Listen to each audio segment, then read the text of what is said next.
Hey everyone, welcome to this fine Thursday. Joining us at FF Squared, where we discuss fantasy football and future finances. Today, we have a special guest, Dennis Michelson. You can find him at DMAC Media on Twitter. I actually met Dennis as a co-manager on a league in Sleeper, where content creators were partnered with other content creators they haven't worked with before. So him and I had the pleasure of doing a startup draft about a month ago, and I think that was a lot of fun. I learned a lot, and I think we had almost similar types of players we were targeting. So Dennis, introduce yourself. Yeah, Prue, it was actually great getting teamed up with you. Um, Whenever I do one of those leagues where you're bringing in a co-manager, it's always interesting because I used to do a keeper league like that where I managed the roster and my co-manager decided who we would play on any given week. And that worked great because my strength was roster building. His strength was the weekly matchups. So he didn't get too crazy and try to, bench Justin Jefferson, a Justin Jefferson like player. He was sensible enough with that. But what I enjoyed working with you on that draft is you are a much better and much more aggressive trader when it comes to playing with draft picks. I tend to only trade in Dynasty when I have a weakness and I want to make that weakness a strength, or when I'm tearing a team down for a massive rebuild, or if I just have extra pieces and parts that I don't intend to use and I'll trade them away while they still have value. But it was a lot of fun. And I think we got along better than just about any of the other twosomes that were out there. There were some nasty fights in the chat room. It was kind of fun, but I've enjoyed chatting with you and kind of comparing notes on fantasy football ever since. Yeah, I think that was a blast. I know the trading started when I believe it was Jalen Waddle got picked right before our turn, and I was like, oh man. And but I think that's to me part of the startup is just trading in the startup is like the most fun I have in dynasty football. And then a funny thing, Jesse and I kind of started this podcast off of a trade as well. Yes, we did. It's amazing how one trade could lead to so many possibilities of us. Like, it's wild how it all came together for us. No, Right. and that is the fun part about playing in dynasty fantasy football versus the other formats is, if I draft a redraft team and I'm pretty happy with the results, I don't have any interest to make any trades.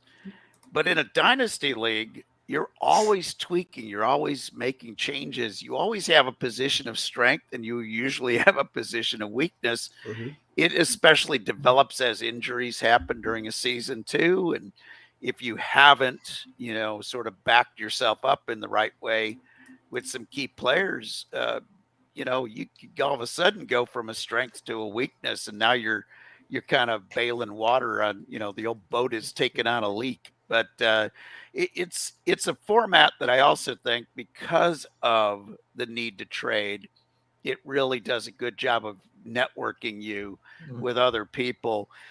Whether it's folks that just play and are really good players, or whether it's folks that dabble in the analysis side of things, or just love to talk about fantasy football on a podcast, it opens up a lot of new relationships, which is a lot of fun. Yeah, it really is. Like, it's the amount of people that you meet just from playing this game and the all walks of life we come in with the different aspects. It's just, I think that's why so many people love it. I know that's one of the reasons why I do myself. Yeah, and I think Dennis, when the two reasons you gave for dynasty football being so interesting and fun, one you said it forces you to tweak and you have a foundation, but you will also have weaknesses and you identify that, and then also the networking. I think that is similar to your finances, right? You should have a portfolio where you have strength in one asset and then you tweak it as the economy changes. And then if you delve into small businesses, networking is a huge part of it. So with that, I'm going to quickly play the disclaimer, and then we'll get right into your weekly value. Please note that the information provided in this podcast is for educational, entertainment, and informational purposes only. It should not be considered as financial advice, and we strongly recommend that you consult with a licensed financial advisor or professional before making any financial decisions based on the information provided in this podcast. All right, that's out of the way. Always a fun one. Well, it makes sure we all keep from getting sued, and I like that. 6 months later, somebody's like, "You told me this was the best plan of all time." You're like, "Whoa, hold on. I have a disclaimer for that reason." Yeah, in my daily Monday through Friday, I'm a radio host on an agricultural based radio station. I'm very careful not to give too many opinions on the grain markets, because if I would happen to be wrong, I'm sure that I would not be thought of too well in that area. So yeah. Yeah, and that disclaimer applies to financial advice and fantasy football advice. You get some of those nasty folks. Just send the DMs my way. I'll deal with it. I'll be the PR firm for the fantasy football contest.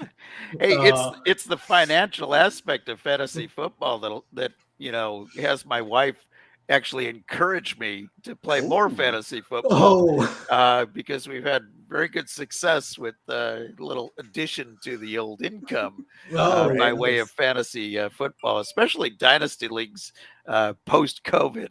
There's been so much growth in dynasty, and in dynasty startups, I've got some strategies to instantly cash. So it's kind of got a bit of fun last few years, but I've also gotten smarter on how to play fantasy football over the years, and it's nice to be able to use that knowledge, just like you do in finances. Man, you could take some big hits by doing some silly things, not really having a game plan. And I love this crossover between the two, because they really do go together quite well.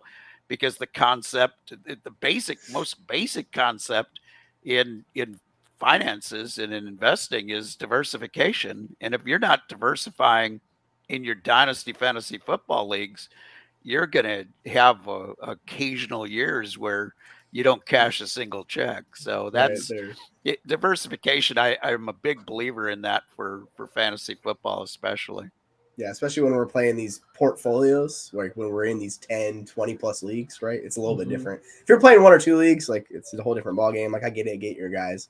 But when we're playing that many leagues, like a random injury can literally tank your dynasty portfolio. So it's like, yeah, diversification is the way to go. Yeah. With that note, Dennis, I'm really intrigued by this strategy of yours and this weekly stuff. And I know early on you sent me some spreadsheet, but I want to get in, look at your numbers. Let's start talking about it. Let me know if you want me to pull up the images as well. Yeah, we'll have you pull up the images in a little bit, but first of all, I gotta kind of give you the quick Reader's Digest version of how we got here, because I've just been doing this for a long time. I mean, the early days of the internet, when I was working as a weather forecaster at United Airlines, and I was able to convince management that we needed early access to the internet in 1996 so we could access some data that was coming out of the San Francisco airport.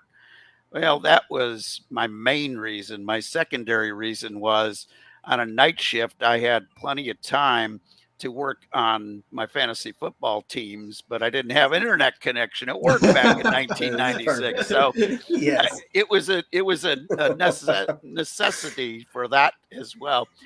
And I started writing about fantasy football in 1998.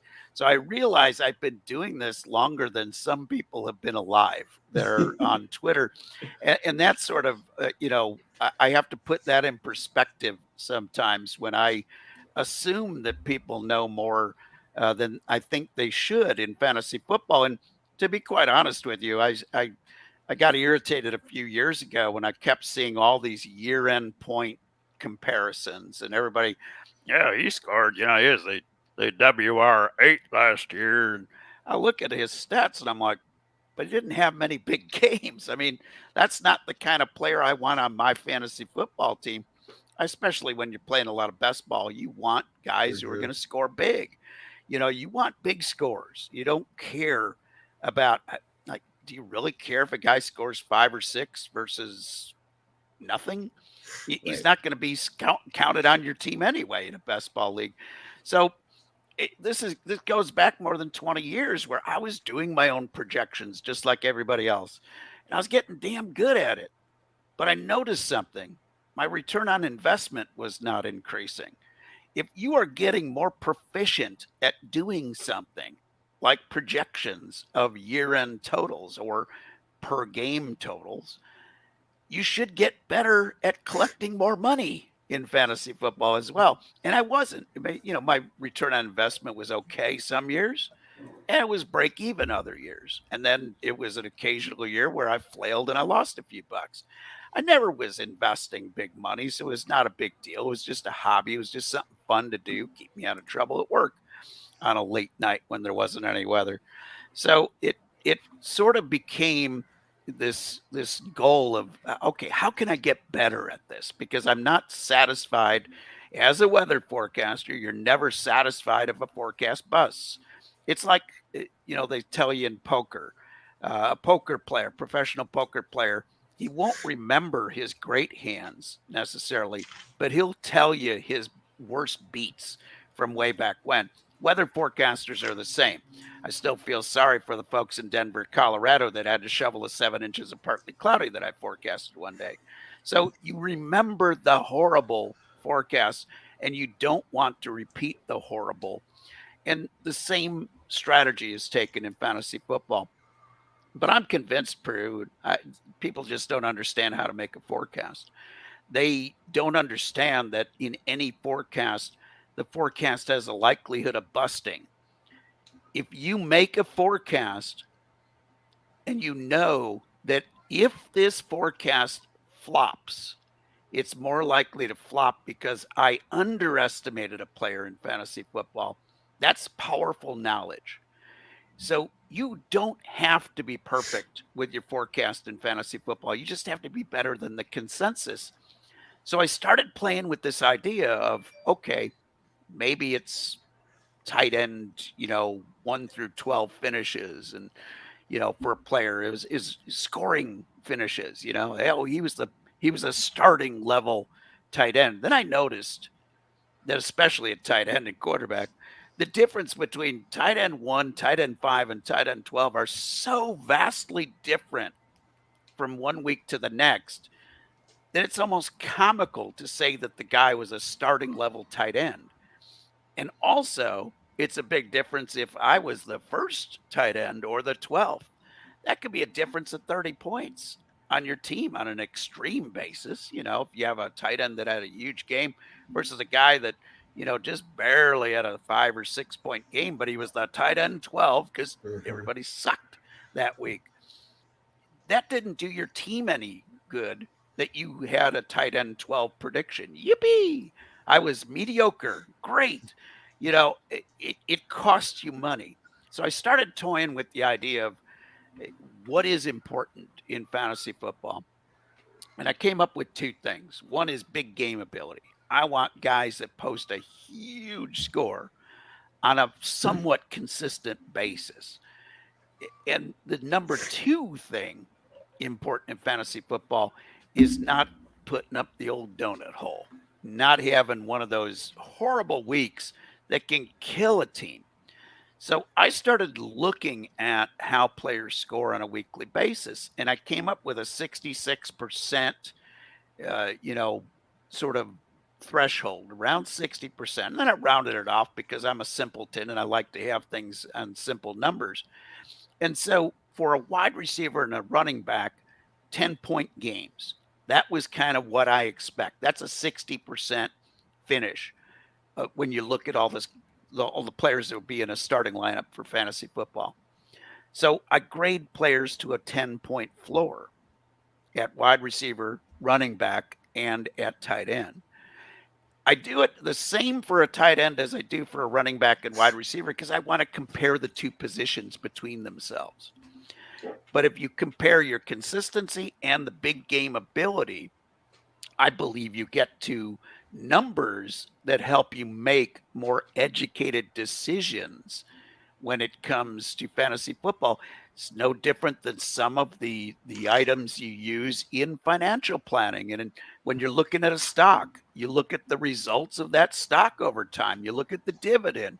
You just look at all the factors that go into it, making that stock valuable. The player is a stock in fantasy football. Look at their big game ability and look at their consistency to a floor.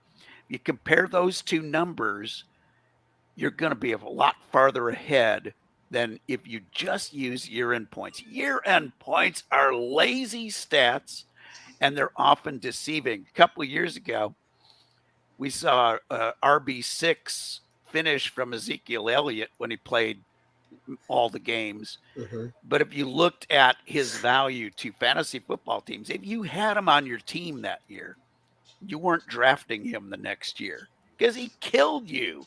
Yet in PPR format, he had a top 10 finish. Whoopee. That's when you look at these players.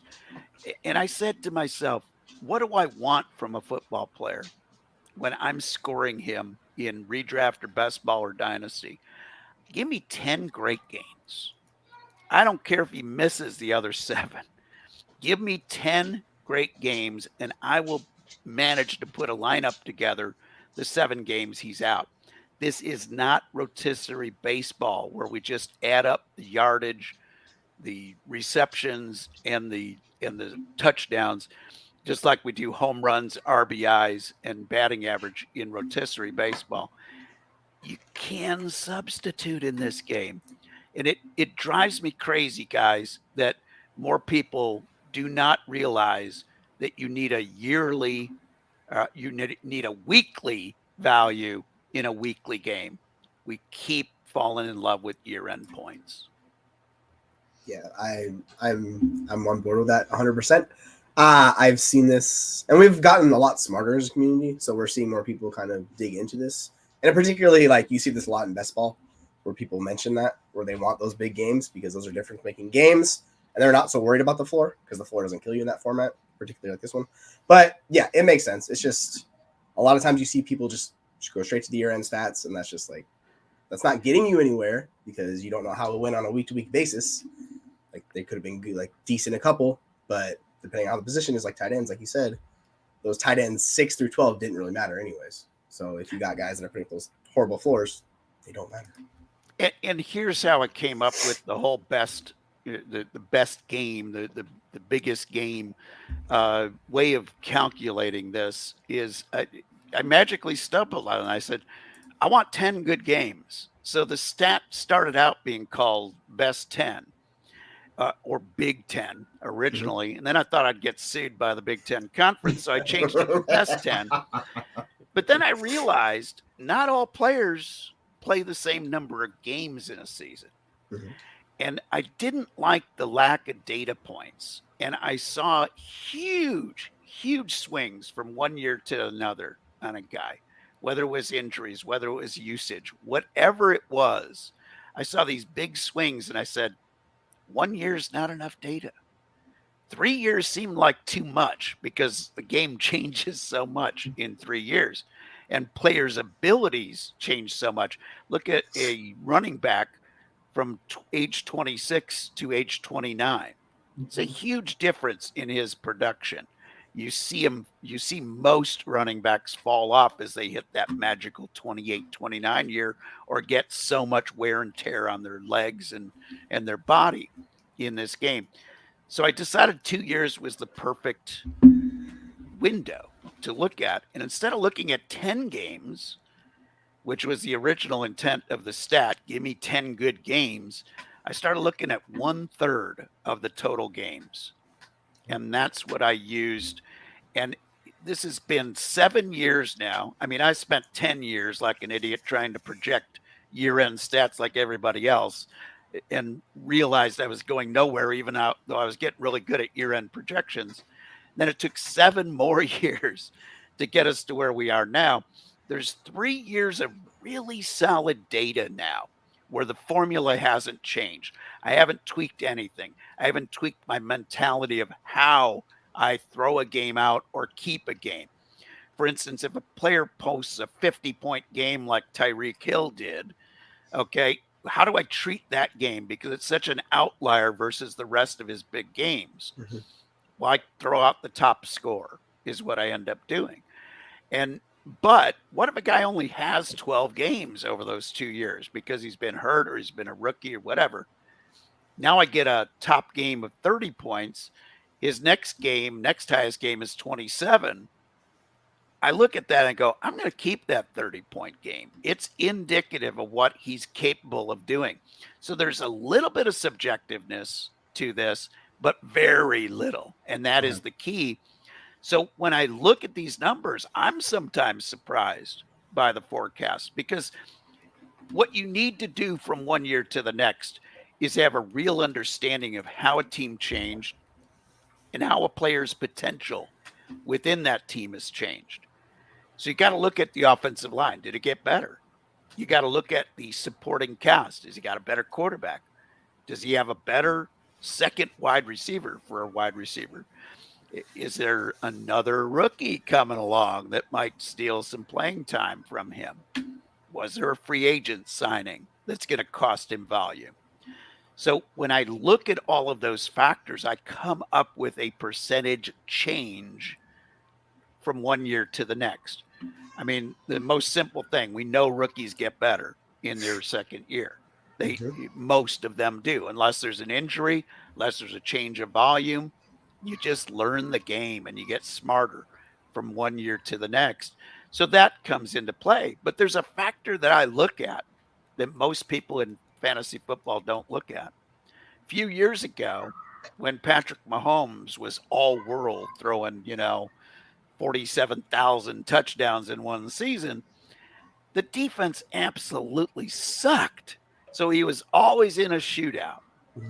As the defense got better, it caps the performance of the quarterback, because he just doesn't have to throw the ball 55, 60 times a game now, because the defense is actually going to show up, and you're going to run the ball a little more to kill some clock when you get the lead, because you're not going to be giving up points. So I look at the defense. Did the defense get better?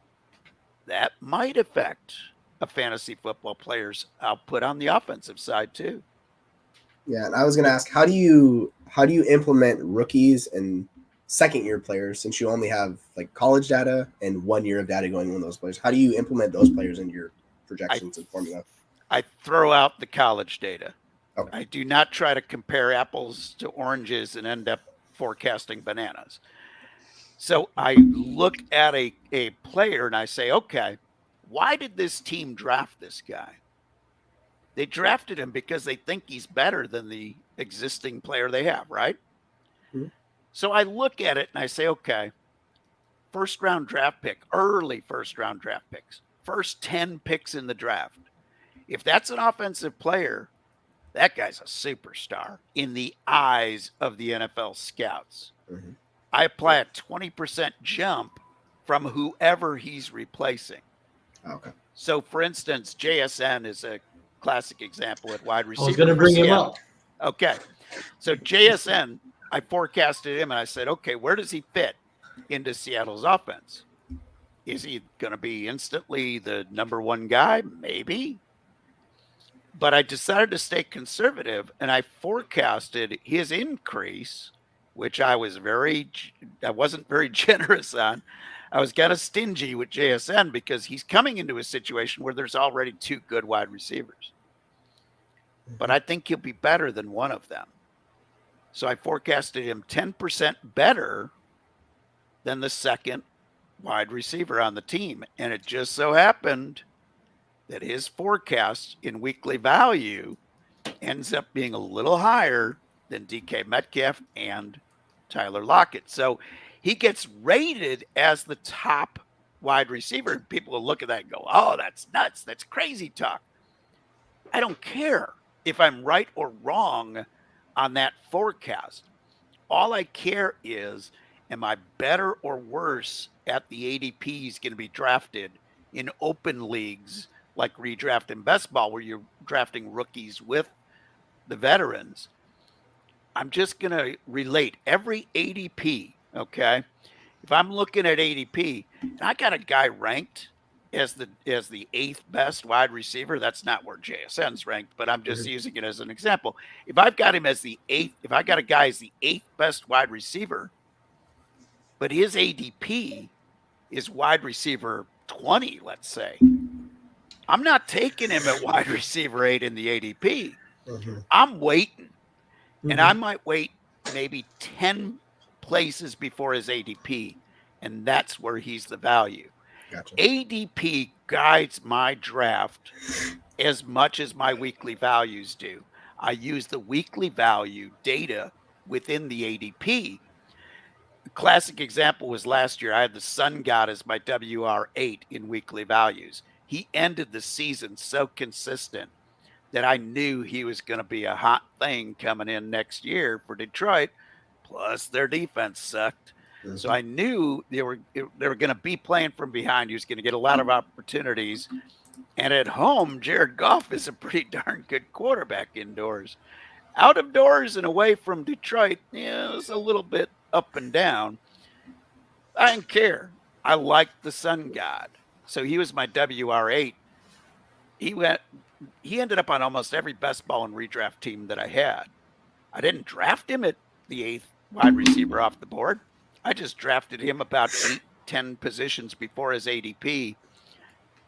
I knew he was going to be as good in the second year.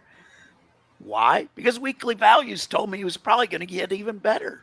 So that was where that's a typical player that weekly values has done really good forecasting.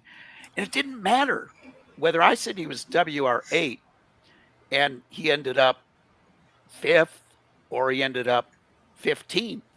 I was drafting him at about a WR16 ADP. So I was a winner anywhere he finished in that list. Yeah, and I think turning it back to ADP, the value on JSN compared to Metcalf this year, it's multiple rounds later. So, for instance, if you're high on JSN, like your projections seem to be, you could get him still reaching for him compared to ADP, but still getting him out of value. And I think that's the key part in all of this is like using ADP. Like that's the thing that ties it all together and makes a lot of sense to me. Where you can use that as a guide for yourself. It is a guide because it's what the consensus says, and you only have to be better than the consensus. The farther you take him ahead of that ADP, the less of a value he is. Yep. Because if you take him too far ahead of his ADP, it's not that he's going to score any less points, but you're missing out on another piece for your team. Last year, the professor, John Bush, that co-hosts my Science of Fantasy Football podcast over at the scienceoffantasyfootball.com. We were both renegade leftovers from the fake pigskin website when it died. By the way, the pig pulled pork sandwiches from the fake pigskin website were actually quite delicious. We roasted the pig when he died. But the professor did a lot of study on ADP last year. He plays a lot in FPPC. And the thing about ADP is it's only useful within the site that you're drafting at. The sleeper ADPs will be different at FPPC than Underdog, than ESPN, than CBS, whatever league you're drafting in. It's good to know the discrepancies because then you can make some hay on it. But I don't like always using these consensus among all these group ADPs because that's not what you're drafting. You're drafting against other people. You're drafting against a lot of people that will be lazy and won't be as knowledgeable as you. So they will lean on the ADP even more. Last year in FPPC, we discovered that we were mining great wide receivers in the 4th to 7th rounds. It was people were talking about it being the running back dead zone. It wasn't so much the running back dead zone. It was the wide receiver gold zone. You were making out. And because we knew we were going to get wide receivers in that range, that were going to be great starters for us, we overpaid at quarterback and tight end. Get an elite quarterback, even in one quarterback leagues. Get an elite tight end. Mhm. You've got the matchup advantage. Plus, you're getting wide receivers that will keep you in the game, and you're getting them later in the 4th to 7th round. So that's how you use ADP to really profit in fantasy football. Absolutely. Yeah.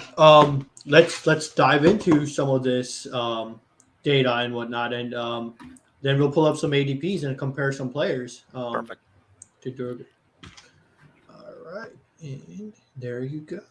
So this chart, we love box and whisker charts. Okay. And if you're not familiar with that, that's about 2/3 of the data within the box. And then you go higher by about 16% for the whiskers. And it catches, some of the outlying data. So what this graph shows you is the green side of this graph is the top guys, my top guys in weekly value from the year before and how well they did the following year. Okay. So you see, I had only a couple of outliers that finished way below, and Mhm. everybody else was pretty high. The red is the bottom half of the league of quarterbacks, and the bottom half of weekly values versus the top half. You can see the areas where they're colored, which are 66% of the, or 60+% of the data. There's no overlap. Okay. So my weekly values did a really super job of forecasting future value the following season. Now compare that to fantasy points per game, because while I've said that year-end stats are lazy stats, fantasy points per game can be lazy stats as well, because it's very simple math. We'll take a 3-game stretch. You got a guy who scores 22 and 2. Mhm. He's equal to a guy that scores 8, 8, and 8, or Mhm. he's equal to a guy that scored 10, 10, and 4. You see what I'm saying? Yep. He gave you one great game, and that skewed his average points per game. But if you look at points per game and you compare that from one year to the next, which is that second slide here in the set, see the overlap between the top guys and the bottom guys. There's a lot of slop there. So weekly value had no slop between the top and the bottom. Some of the whiskers tickled each other, but the main data did not.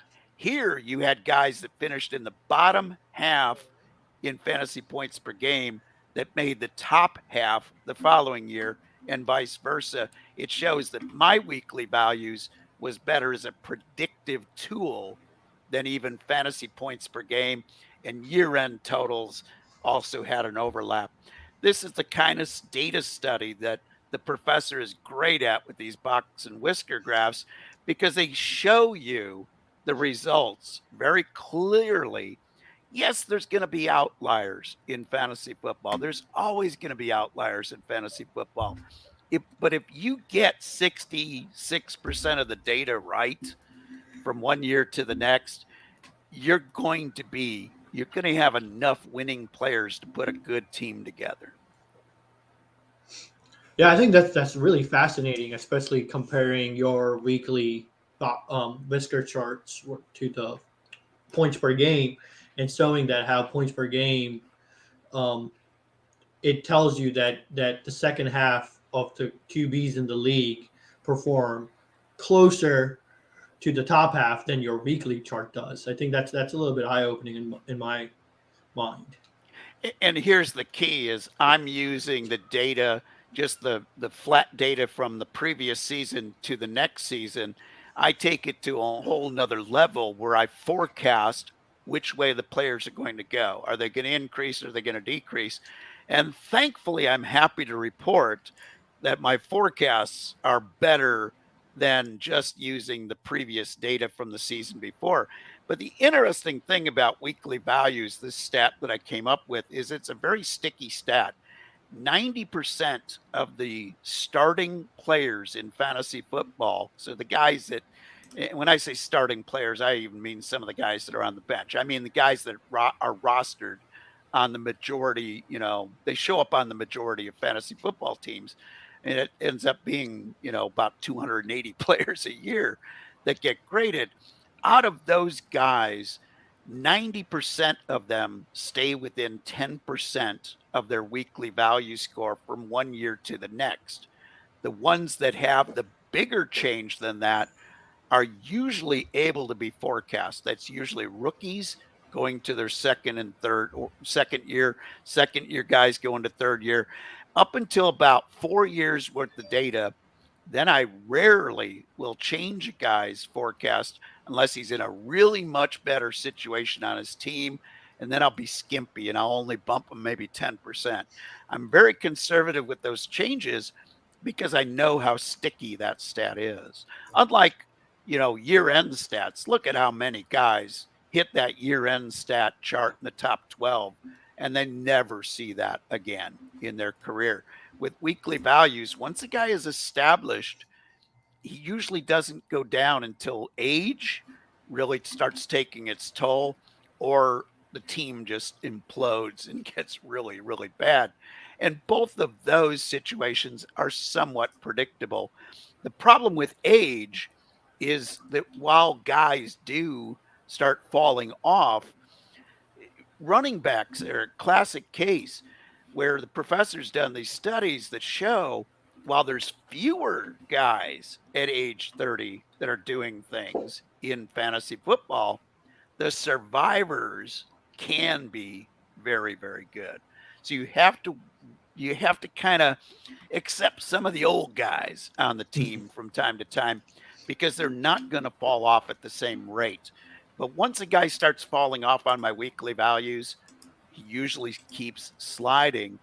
This year, the guy that might be able to reverse that trend is Aaron Rodgers. He took a big drop last year in weekly value. How much was it age? How much of it was lack of targets, good players to target? I'm not really sure. But if he goes up in weekly value this year by more than 10%, after seeing a drop 2 years in a row, he will be the outlier. I have never had a player do that. Once they start aging and they start declining 2 years in a row by more than 10%, they usually continue the slide or they find sort of that leveled off place. Do you find with quarterbacks in particular, there's a certain like age where you initially see that bump and then it jumps down where like you can kind of project it, where it's like 3 years down the road, basically you're like, they're done at that point?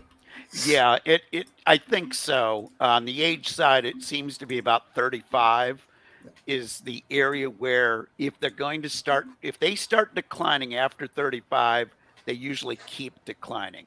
Now, Tom Brady didn't decline. He actually went up, but he went to a better offense. He went from a system that wasn't using him as often to a system that was using him and having him throw 45 times a game.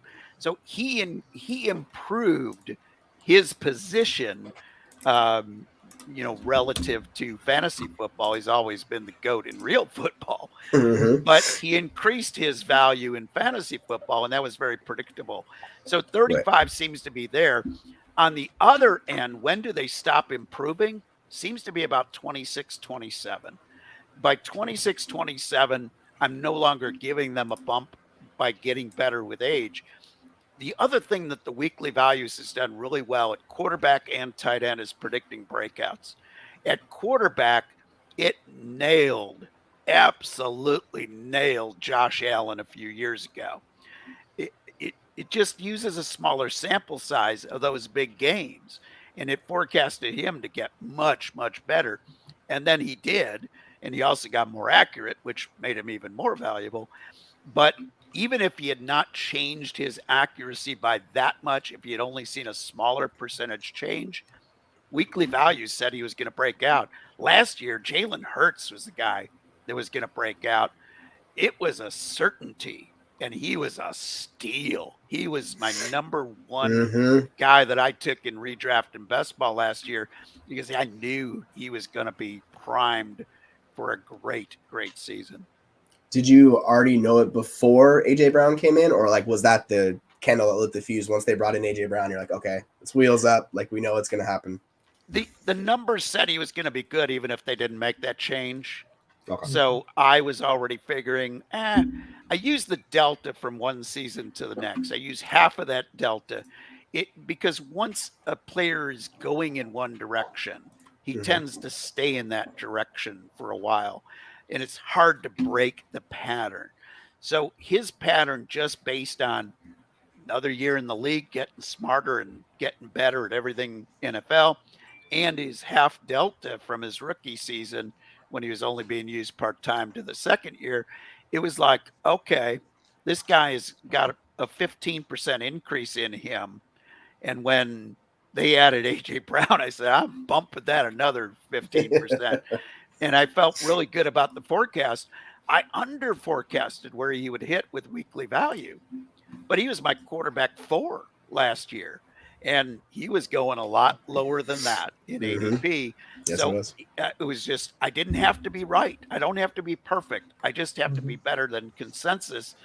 That's not hard to be, really, in fantasy football. We get into such a group think around here, guys. We get into, and we even, Professor and I did a study of our performance in drafts together early in the drafting session, like mid-May to mid-June to mid-July to mid-August. And what it showed was even two relatively smart knuckleheads like us listened to the group speak. We got worse as time went on. And we learned from that. So this year, we're not changing our opinion. We're like, screw you, consensus. We're going to go against you, and we're going to mine it. And we should have already known this because we're both big horse race players, okay? And when people put money on things, I think you got to pay attention to what they're saying because they don't want to lose money. But in horse racing, the favorite loses 2 out of every 3 races. Just think about that. These are people putting money on a horse to run. They have more data than we do in fantasy football. They've got past performances, they've got class, they got breeding. They know everything about these guys. These horses. They know it. But they peak and then they fall off. Doesn't that sound like a football player? I mean, they peak and then they fall off. So we in fantasy football need to be realizing that if we're smarter than the consensus, don't let the consensus make you dumber. That's the consensus does a decent job for the most part, but you're 100% right. There's those values to be had that you could absolutely pick apart when you go against the consensus, or you find players that you're significantly higher or lower on the consensus and use that to your advantage. That's how you make the serious money when you're playing Dynasty. And Jesse, you're right on the money because a lot of those players, you will be in pretty close approximation with them. I still will draft those guys because I'll take a Mahomes at value. I'll take a Mahomes a little bit before consensus value in ADP because I want that elite quarterback on my team. I found that that's a big benefit to me. And there's very few elite quarterbacks. Last year, I was okay because I knew Hurts would be an elite quarterback, and I knew I could wait. Okay.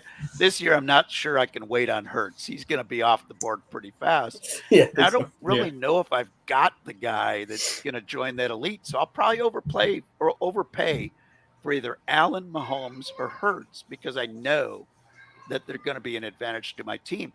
But you're right. A lot of times the ADP is right, but there is that pretty good percentage. I think it's pretty good percentage because it changes. If you grade ADP versus what everybody uses, yearly points, year-end points, it does a horrible job of predicting year-end points or even fantasy points per game. But what it does, and it doesn't always do a good job of forecasting versus the weekly value guys either. But if you can pick out the irregular guys, if I've got a guy who I'm picking 15, who I rank 15 points or 15 spots higher than his ADP, I'm taking that guy all day. And then I just have a different mentality when I get past pick 100 in a draft. I don't want ordinary. if I'm picking 115 in a draft, I got the 115th pick in a best ball draft. I want to either have that guy be the 50th most valuable player in the league or 280th. I don't care where the downside is because at 100, I'm looking at all upside. Once I get past the first 100 players, I don't care if I'm wrong. I want to bet on that upside because the times I am right on the upside, I'm going to make a fortune. And so I like guys this year when I looked at the ADP. I like a Kincaid. He's a rookie tight end. Rookie tight ends are supposed to be a mess, the first couple of years. But is he really a tight end? Is he going to line up as a tight end? Or is he going to be a slot guy? At 115, I'll take on all the risk. And if he finishes 300th in points, who cares? Because if he finishes 80th in points, I'm going to make a fortune with that guy. That's the way we've got to think of ADP more. We gotta say, not say, okay, this guy is the 15th guy, I'm going to take him at 15. It's who do I like at that point better than the consensus? So I kind of use a kind of a rolling ADP scale. I'll look at ADP and I'll look at the next 10 to 15 guys. Right. And I mean, sorry, I didn't mean cut off. No. And I'll look at that 10 to 15 guy stretch and I'll say, who's the upside there? And I look more at upside the later I go in a draft. It makes perfect sense because the floor with those guys is nowhere near as high as it is with the earlier guys. So you might as well swing big because if you miss, it's not going to kill you. But if you hit and you hit big like that, that's how you can win your league with those type of picks. So I'm 100% on board with that. Yeah, talking about risk and reward, I think that's a great place to pivot to some financial talk and kind of wrap this up. But I'm going to quickly play an ad and then we'll see you right on the other side.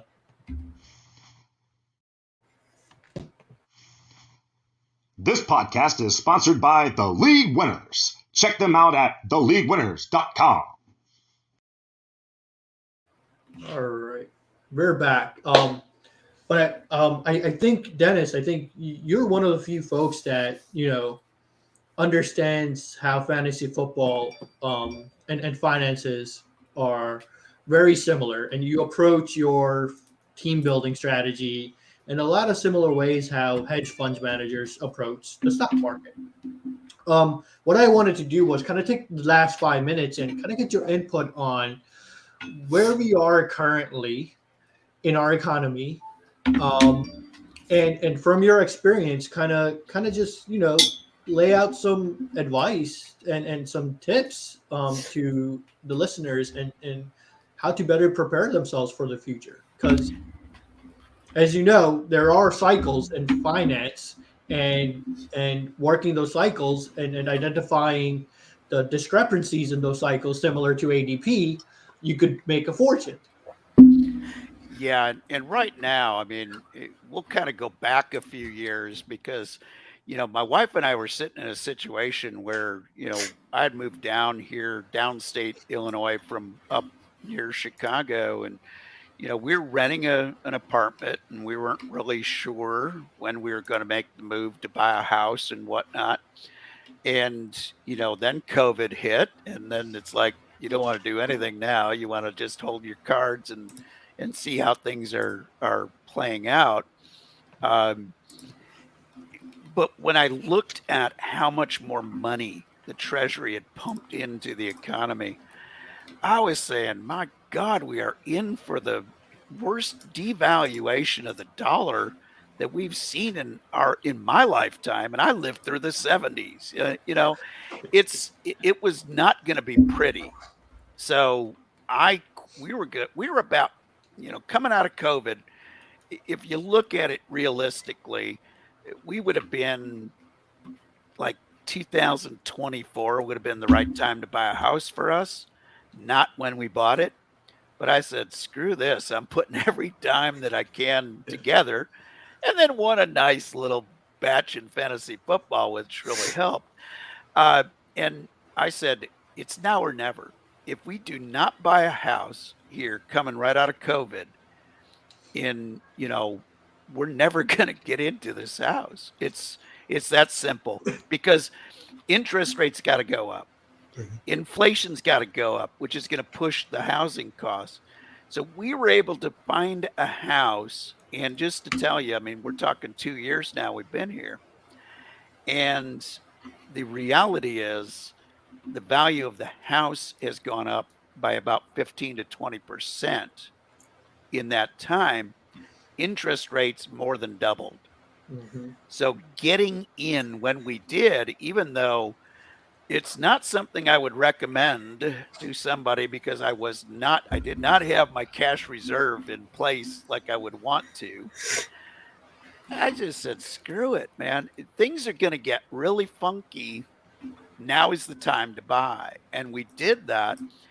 Real estate was the only investment that I felt good about coming out of COVID, because inflation is going to eat you alive in so many ways. And I'm still worried about a big recession hitting. So, what little money I've got left after jumping in the housing market, um, I am kind of holding on the sidelines right now. I'm investing my cash in building 2 new businesses, Nice. knowing that that's a better use of this money that's going to get eaten up by inflation anyway. Have some hard assets that you Right. can make money from is better than trying to take a risk against, the stock market, where I'm not as smart as I need to be.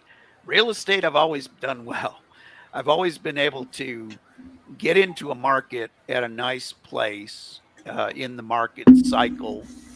Interest rates, relatively speaking, have not been bad when I've gotten in, and then sit on the sidelines when interest rates are bad, or the housing bubble is looking bad, Yep. that kind of thing. And now that I've moved downstate from the Chicagoland area, I don't have to worry about housing bubbles as much, because when you're near a big city, or especially the suburban area of a big city, those boom and bust cycles with the real estate market are nuts. Things get so overpriced in a hurry. So when the bubble breaks, it's a big deal. We've had that 15 to 20% in 2 years increase in our house value. It's all inflation. The house didn't change. We didn't add anything to it. But that's what I could get in the marketplace for this place right now. But it wouldn't make any sense to even try to move from one house to another now, because the interest rate would kill whatever profit you made. But in this housing market in Danville, Illinois, things go up slower and they come down slower. So, other than inflation, the value of this house is kind of petered along at a couple percent a year, is about all it'll do. I think you brought up a good point way early on, was the Treasury pumping so much money into it when COVID hit.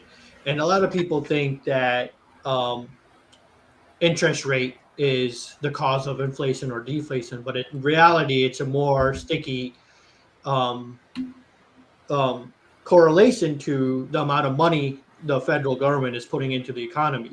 And we've seen right after COVID hit, huge amounts of money go into the market. Now we're seeing such tightening of money, and that's going to cause a recession you're speaking of, right? It's going to get harder to get a bank's approval for a house. It's going to get harder for a bank to approve a business or a car. It has nothing to do with the federal bank raising interest rate. It is all has to do with how much money are they lending to the banks. And I think a lot of people are going to feel this in the coming years. A lot of white collar people will feel it less, because they feel like they'll keep their jobs more so than blue collar folks. And if a blue collar bought housing in the last year, I think they're going to feel a brunt of the thing. But the other similar thing that I'm seeing with '08 is, because I've got 3 rental properties, and in one of our locations in PA, we were already seeing these mom and pop investors that could come in at 3% and buy a property for Airbnb. they're starting to feel it because not as many are going on short-term rentals, and they are flocking the market, right? And all of a sudden, you're going to get that supply of houses that's been lacking to drive prices down. So I totally agree. I think we're in 2008 2.0, right before the election, and I think that the government's going to try to force the recession this year. Therefore, when it's election year next year, they can say, "Oh, look, we're pumping money back into it. We're reviving the economy." So I truly agree that 2003, the second half of 2003, it's gonna be a huge storm. Well, when I read a study, and it was actually linked right to the data at the government, at the Treasury Department, 70% of all money that had put in circulation since this country has been alive is all happened in 2 year period coming out of COVID. That's insanity. Like That is. it's changing the rules, and driving interest rates up is not going to change that dynamic. It's the same kind of concept of in fantasy football. You're assuming that all of a sudden a player has been a third stringer is going to be great because he's the only running back on the roster now. And Mm-hmm. guess what? There'll be somebody else that'll come along. That guy was trash. I mean, the rules have changed. They changed the rules in the middle of the game, and they expect interest rate rises to keep recession at bay. And I'm like, no, it's not going to kill inflation because you've got inflation because you pump too much money into the system. I'm not an economic genius, but I even figured that one out. Yeah, I mean, a lot smarter people than us, should be saying this, but it's run by the government and the media. We'll leave it at that. But hey, Dennis, thanks for hopping on. It was a truly amazing conversation about weekly versus yearly stat and mixing in the finances. We hope to have you back here in the future. Sounds great. Well, Prue, Jesse, great to be on the show, and really enjoyed it. I'm going to have to start watching more often now. Oh, well, I I like that. appreciate it. Appreciate that. Thanks. All right. Goodbye, everyone. All right, take care, folks.